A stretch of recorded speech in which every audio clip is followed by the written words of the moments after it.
来看选举的消息，头先来到台北市，今日国民党蒋万安提出教育政策，要甲5岁囡仔列入义务教育。不过对手民进党陈时中是认为讲，这毋是台北市府要做会到的代志，要甲中央参详才有可能。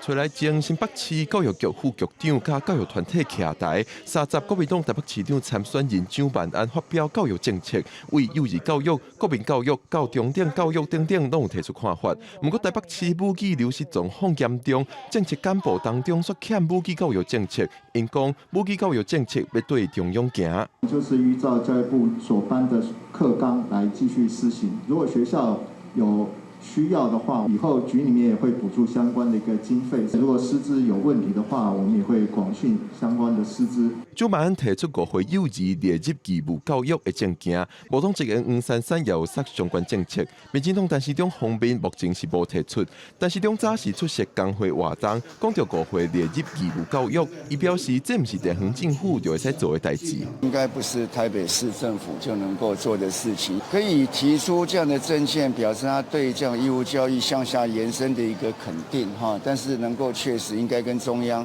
有一些沟通哈，才有可能性。我们当然愿意跟中央来沟通。无党籍黄珊珊出席民众党议员参选人的活动，伊伫29接受媒体专访指出，进前蒋万安讲，当选就任一档以来就互大巨蛋完工，但是大巨蛋的问题是卡伫内政部，身为立委的蒋万安即马就会使要求内政部加速审查。现在的案子是在内政部不是吗？那他好像还没有辞掉立委不是吗？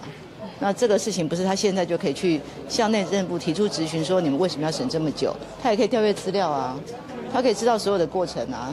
那为什么要等到他要当选了才能做呢？黄珊珊认为，身为立委的蒋万安甲属于执政党的陈时中要解决大巨蛋的问题，现主时就会使开始做。蒋万安表示会积极沟通。记者郭部长随台北报道。